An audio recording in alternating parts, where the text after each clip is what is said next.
안녕하세요. 시니어 라이프 비즈니스를 연구하는 슈아키입니다. 이번 시간에는 시니어 라이프 키워드 중에서 시간 중에서 세 번째 시간으로 1인 가구 그리고 독거노인에 대해서 살펴보도록 하겠습니다. 1인 가구는요, 건강가정기본법이라는 곳에서 1인이 단독으로 생계를 유지하고 있는 생활관이라고 정의하고 있습니다. 전체 가구 구성에서 1인 가구가 차지하는 비중은 점차 늘고 있는데요. 특히 성별에 있어서 고령일수록 여성의 비중이 느는 특징을 보이고 있습니다.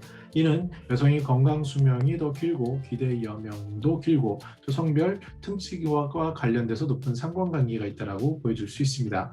1인 가구를 어떻게 구성하느냐 그 주된 사유를 물어봤더니 학업이나 취업 등의 이유로 또 고향이나 연고지와 멀리 떨어져서 사는 경우에 또는 처음부터 독신으로 생활하기를 원했던 분, 결혼이나 연애를 원했지만 아직 마음에 맞는 사람을 찾지 못한 경우, 이혼 및 사별, 인간관계에 스트레스를 느끼거나 인간관계로 상처를 받은 경험이 있거나 처음부터 고아원 보호소에서 성장한 경우, 가족을 꾸릴 만한 역량이 안 되는 경우 등 그러한 요인들이 주요 원인들로 보고되고 있습니다.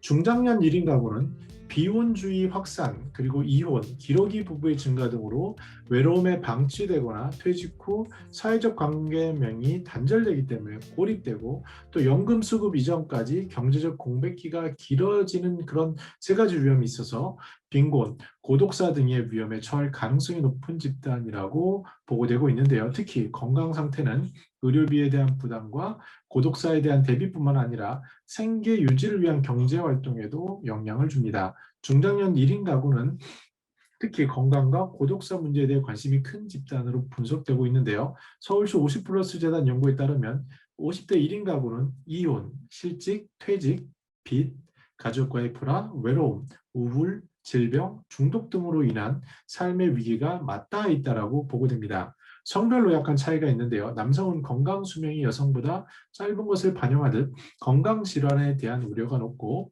여성은 경제 사유, 또 고령인 경우에 일자리보다는 일거리를 선호하는 경우가 많습니다.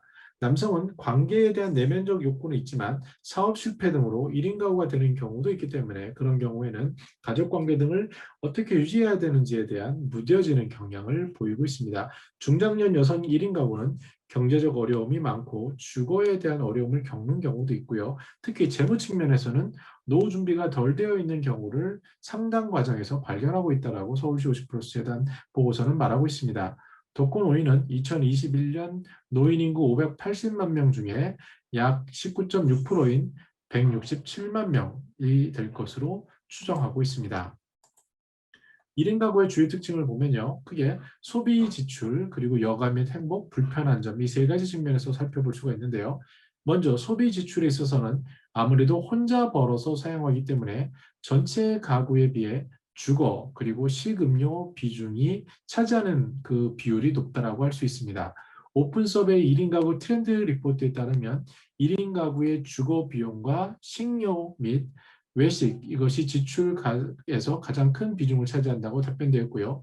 여가 활동에 있어서는 여가 양은 아무래도 혼자 있다 보니 그 가사 노동이 없는 부분, 특히 이제 육아 및 돌봄이 줄어드는 것을 반영해서 상대적으로 양은 많은 편입니다. 그러나 여가의 질을 보면 상당 부분을 TV 시청이라든지 휴식 활동, 인터넷과 게임 등에 사용하고 있는 그런 면을 우리가 알 수 있습니다.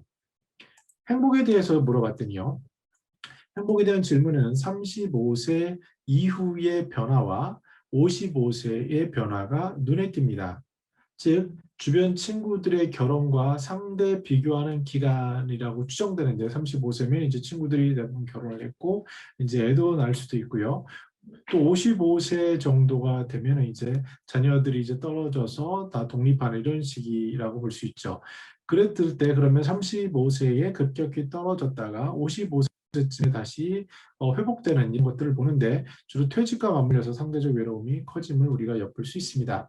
근데 55세가 넘어서 55세에서 59세의 최저점을 찍고 나서는 다시 이제 60세쯤에는 다시 반등하는 그런 전체 대비 차이점을 우리가 볼 수 있다고 할 수 있습니다. 1인 가구의 생활의 불편한 점에 대해서는요. 재정 상태, 건강 상태, 가족, 친구 관계에서 중장년 대비 스트레스 강도가 높음을 알 수 있습니다. 특히 혼자 있다 보니까 감당하다 보니 부동산 및 주거 비용이 급증하고 있어서 혼자서 소득 활동을 하는 입장에서의 부담 그리고 상대적 박탈감이 가중되지 않나 조심스럽게 생각이 듭니다. 독거노인 1인 가구에 대해 현실적인 사례들을 살펴보면요. 우선 공공 측면에서는 보건복지부에서 제2차 독거노인 종합지원대책을 2018년에서 22년까지 추진하고 있습니다. 크게 봤을 때 유형별로 맞춤형 서비스를 제공하겠다. 거주를 지원하고 환경을 개선하겠다. 자립 역량 강화하겠다라는 세 가지 방향성을 가지고 있습니다. 2차 지원대책을 보면 그 잠재 독거노인이나 그런 독거노인을 조기에 발견한다. 그리고 그분들의 주거 및 환경을 개선을 하고 자립을 위해서 일자리와 일거리를 연계하겠다. 이것에 집중적으로 하고 있고 현실 세계에서는 독거노인에 대해서 독거노인 생활관리사 제도라는 게 있는데요. 이런 분들 외에도 여러 가지 다중으로 교차 지원 활동을 펼치고 있습니다. 서울시 50플러스 재단에서는 50플러스 세대를 대상으로 상담 서비스를 제공하는데요. 상담 보고서에 따르면 향후 방향성을 어떻게 하느냐, 거기에 대해서 고령 선진국처럼 현장 속에서 상담을 제공할 것을 지향한다라는 것을 제시를 합니다. 예를 들어서 그 칸막이가 되는 상담을 받는 게 아니라 커피를 마시거나 점심 식사를 하거나 또 직접 생활에 도움을 주거나 작업장, 또 개인의 인생 이야기라는 것을 꾸미거나 반려견 강좌, 스포츠 미팅 등을 통해 생활 속에서 자연스럽게 고충을 듣고 지원책을 연계하는 것을 제안하고 있습니다. 무엇보다도 우리는 누구나 홀로 보낼 여생이 남았음을 명심해야 합니다. 특히 여성의 경우 통계적으로 6년에서 10년 더 오래 사시기에 그 기간에 혼자 남아 여생을 보낼 가능성이 높아지고 있습니다.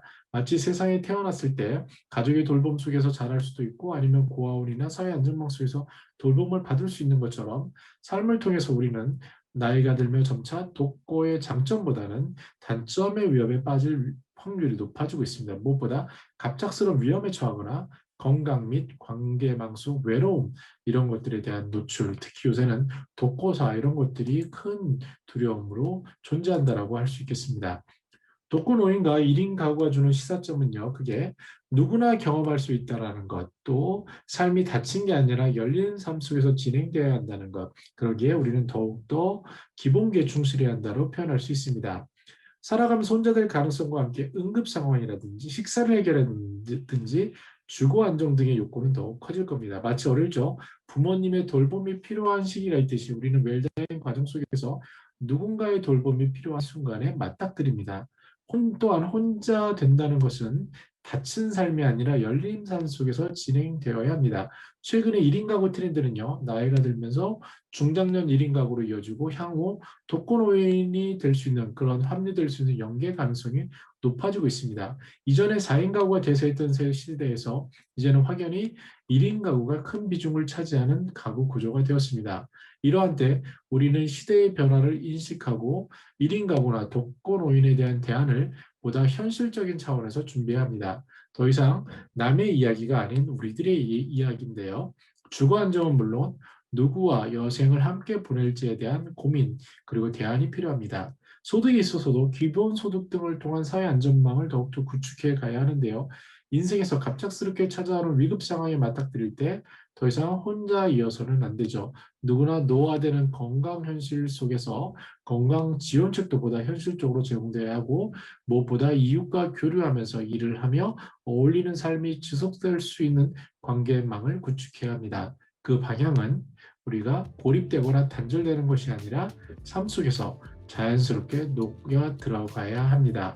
이러한 방향성이 정부 정책이나 민간이나 학계에서 읽히고 있고요. 이런 방향성을 현실 세계에서 어떻게 접목할지 돕고 그 생활을 하는 그 독거노인 관리사라든지 아니면 50플러스 재단이라든지 현장에 있는 여러 가지 사회복지를 담당하는 분들이라든지 또는 선한 일을 하시는 분들이라든지 이런 분들의 삶 속에서 삶이 고립되지 않고 같이 어울릴 수 있게 그러한 작은 이벤트, 작은 시스템들을 만들어가는 것이 중요한 시점이고요. 여기에 대해서 우리 시니어들도 이건 남의 문제가 아니라 모두 우리의 문제고 내가 닥칠 문제라는 것에 대한 공감을 갖는 것들이 필요한 시점이 더욱더 다가오고 있고요. 특히 1인 가구의 그 성장 속도는 무시무시합니다.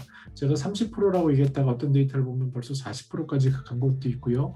그런 사이에 주변에 눈을 돌려보면 우리가 사는 바로 옆에 혼자 사시는 시니어 노인이 계신 경우도 허다할 수 있습니다. 비단 농촌의 문제가 아니라 도시의 문제고 또 우리 부모님의 문제이고 또 나아가 우리들 본인들의 문제이기 때문에 여기에 대해서 우리가 조금 더 관심을 갖고 구체적으로 어떻게 삶을 열린 속에서 계속 이어갈 수 있게 할지에 대한 그 자그마한 노력들이 필요하지 않나 생각을 해보았습니다. 네, 다음 시간에는 은퇴 이민에 대해서 같이 한번 생각해 보도록 하겠습니다. 저는 더 나은 시니어 삶 공동체를 연구합니다. 감사합니다.